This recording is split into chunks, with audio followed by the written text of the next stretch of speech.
यानी कि अगले ट्यूसडे से एक नया बैच भी शुरू हो जाएगा जो आपका रहेगा 12 बजे से 12:15 बजे से, और उसमें सीसेट की टोटल चीज़ें पढ़ाई जाएगी, क्योंकि सीसेट बहुत लोग पीसीएस में फेल हो जाते हैं, उनको लगता है कि पास हो जाएगा, लेकिन 33% लाना मुश्किल है। 40,000 लोग सीसेट फेल हो रहे हैं आईएएस में और पीसीएस में, और सीसेट में विशेष रूप से है वो पढ़ाई जाएगी, और न्यूनतम फीस जैसे अपने यहाँ एक गरीबों वाला फीस रहता है, उसी फीस को अपने ही स्टूडेंट जब जाते हैं तो दृष्टि में 25,000 आसानी से दे देंगे, वहां पे उनको आसान लगता है, इसलिए क्योंकि लाइट है वो ही है।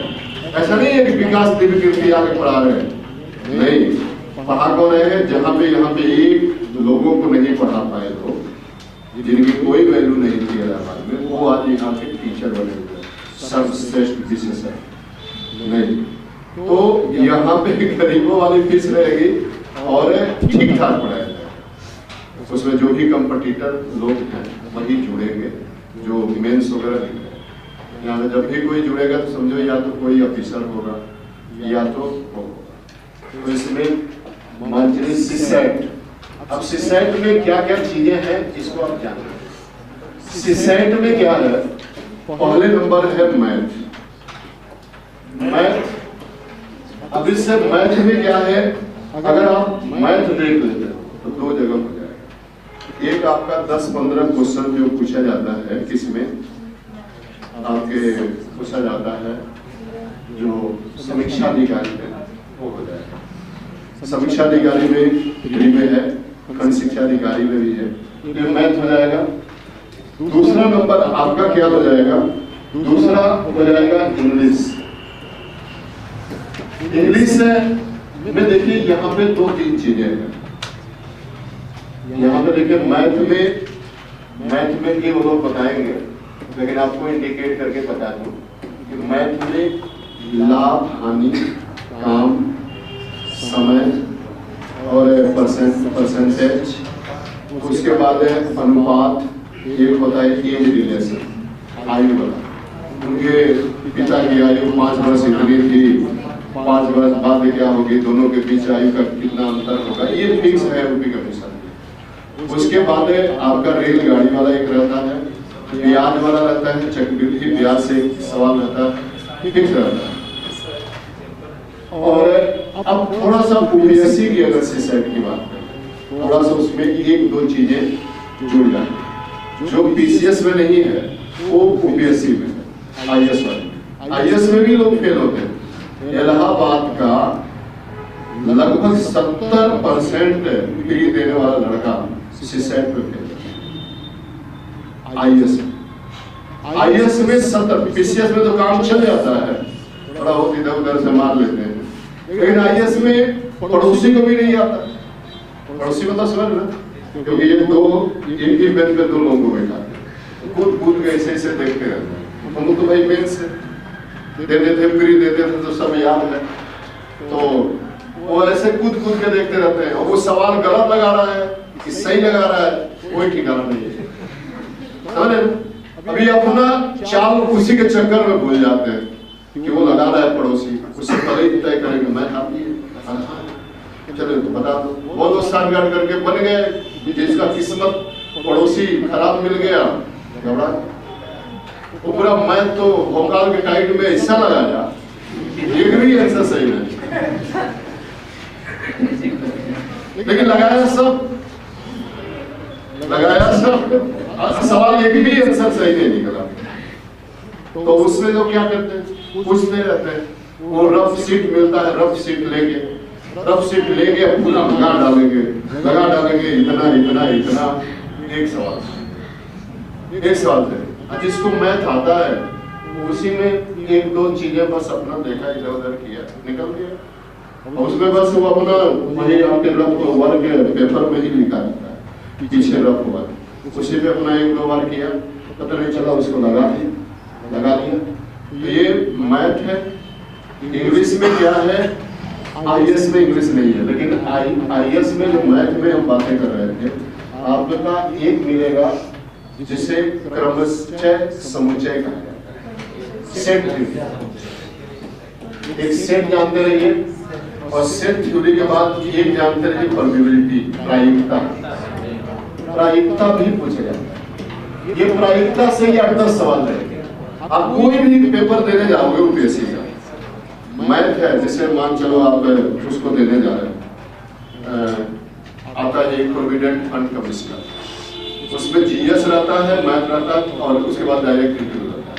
अगर उसमें हो गया तो आप डायरेक्ट क्या बन जाओगे, कमिश्नर के रैंक का अधिकारी बन जाओगे, भविष्य निधि में कमिश्नर। अब उसमें क्या है, प्रायिकता खूब अच्छी तरह से आती है, प्रायिकता समझ रहे ना। अब उसमें पूछ देगा कि ताश में 52 पत्ते हैं, तो एक का निकलने की प्रायिकता बताओ, कितना एका की प्रायिकता होगी? 1/13 होगी, 1/12 होगी, 1/10 होगी, कितना भाई? 4 एका होता है ना, 4 चौका 52, यानी कि 4 एका है तो 13 चौका 52। अब लगाने वाला है, कैसे लगा दिया? और नहीं लगाने वाला, खींच रहा। एक होता है त्रिभुज गिनना, यूपी कमीशन में भी त्रिभुज गिनवाता है और वहां पर भी त्रिभुज गिनवाता है, आईएएस में, ये ध्यान रखना। तो त्रिभुज को गिनना सब ट्रिक होता है इसका कुछ। अब इसको गिन के जाओ, अब गिन के जाओ। अब इसी तरह से दे दिया और कहा कि इसमें कितने त्रिभुज हैं बताइए, अब कोई बना दिया। अब इसी तरह से बना देगा, या ऐसे गोलाकार संरचना त्रिभुज बना देगा, ट्रायंगल।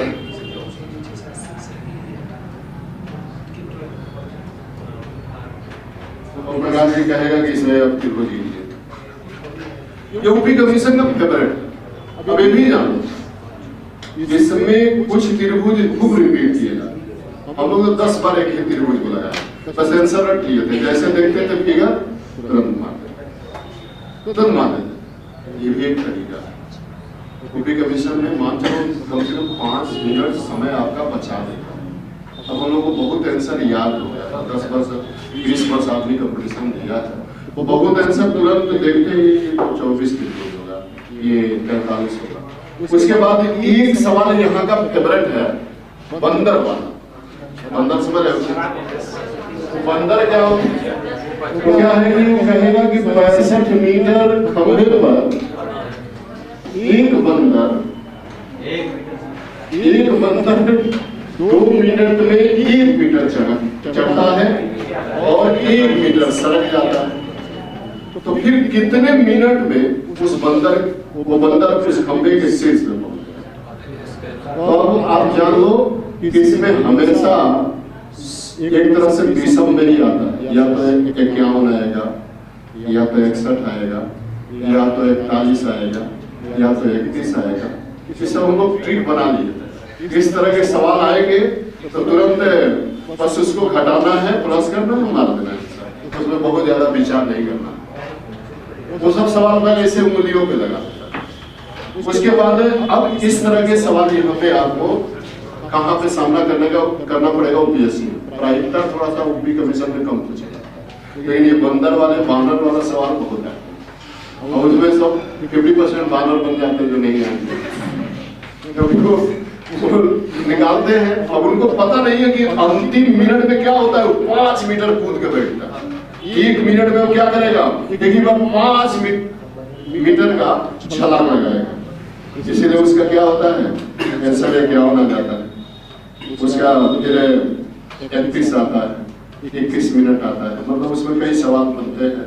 उसको लगाने का ट्रिक है कि मैथ विशेषज्ञ बताएंगे, लेकिन मैं इसलिए बता रहा हूँ कि सीसेट में पढ़ना क्या। उसके बाद इंग्लिश में देखिए, यूपीएससी ने इंग्लिश हटा दिया। अब यहाँ पे केवल यूपी कमीशन में इंग्लिश फंसाया है। अब इंग्लिश में 4-5 चीजें रहती है। पहले एक रहता है स्टेंजा, एक स्टेंजा रहता है, और उसे स्टेंजा को पढ़ के उसी में से सवाल करना। अब बहुत लोग क्या करते हैं, ऊपर देखते हैं कि इससे मिल रहा है, नीचे मिला देते हैं, थोड़ा सा अर्थ निकालना पड़ेगा।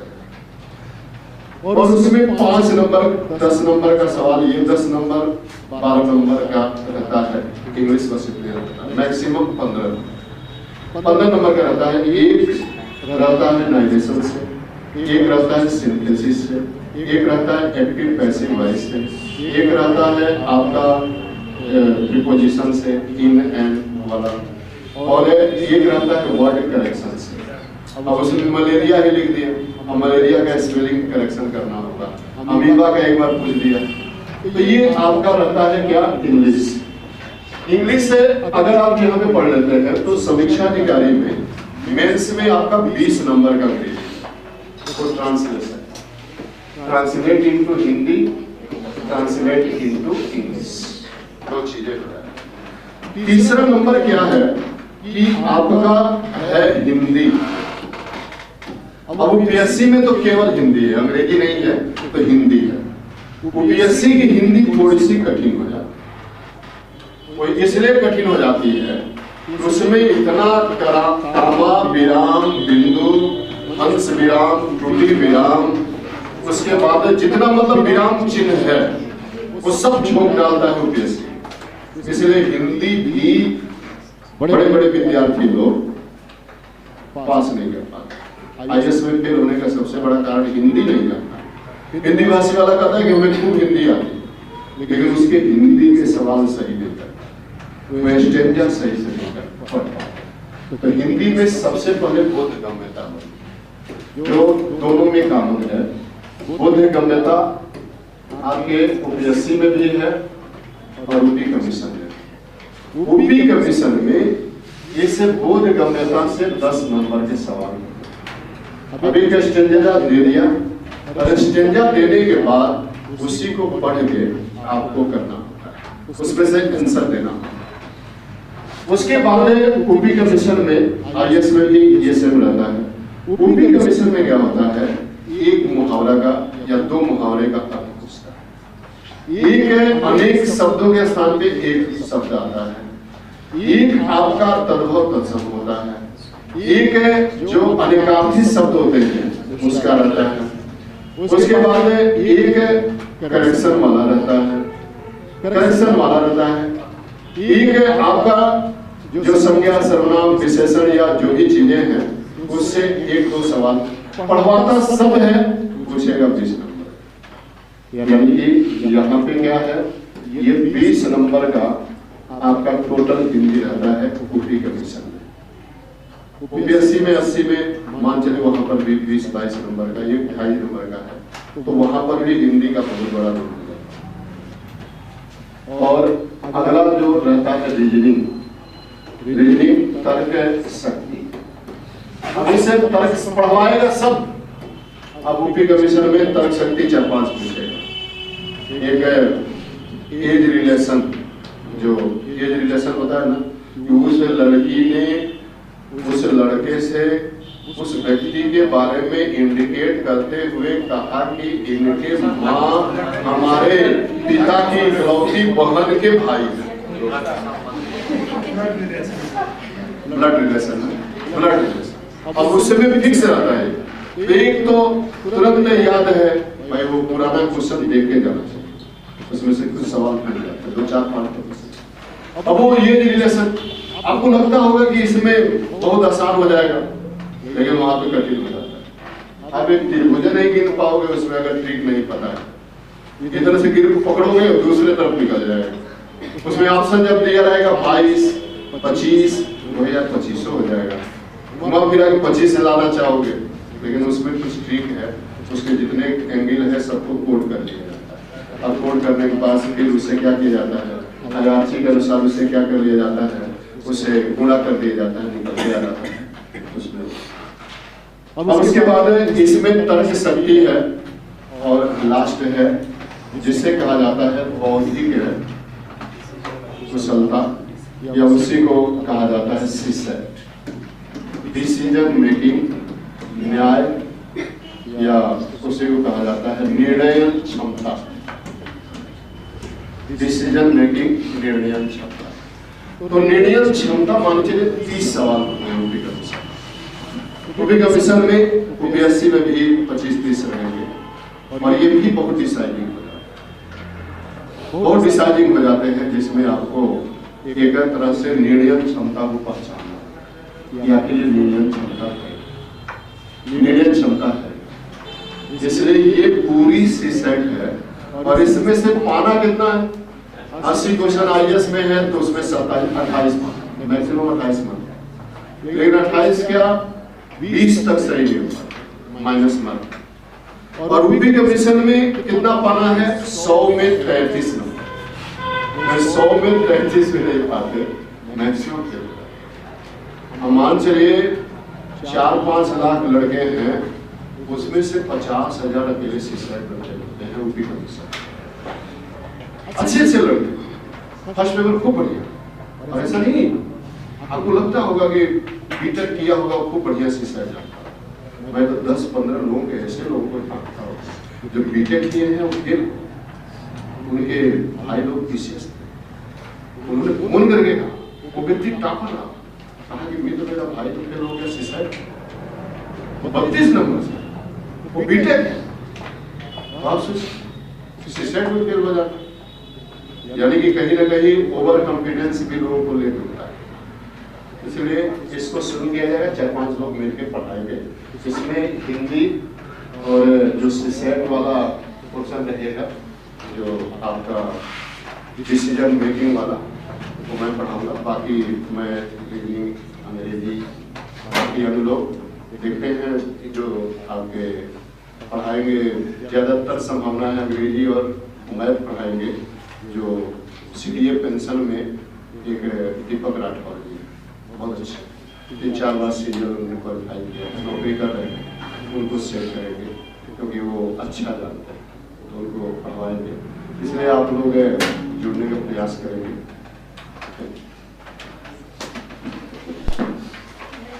मंगलवार से 12 बजे से।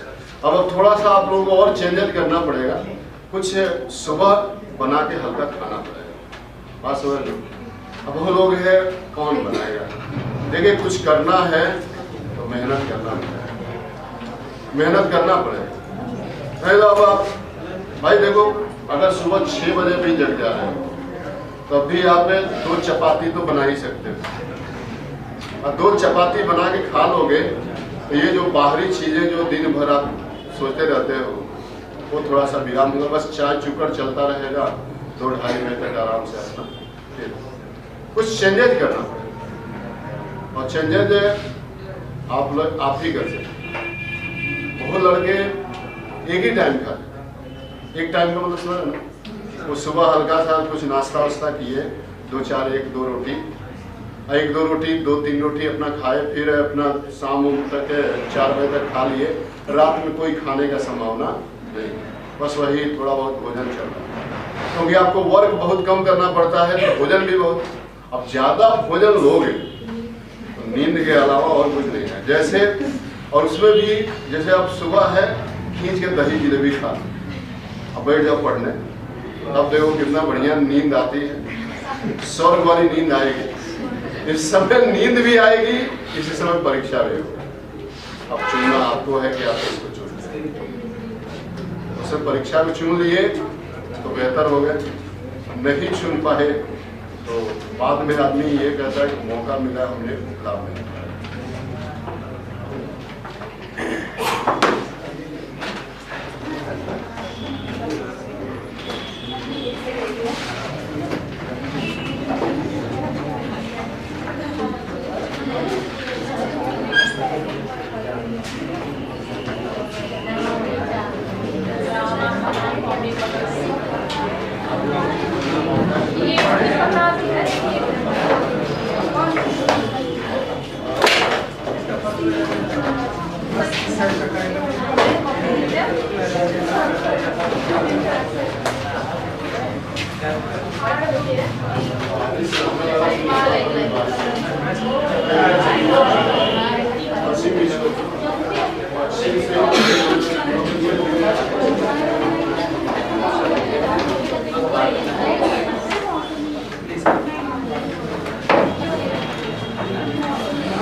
Gracias.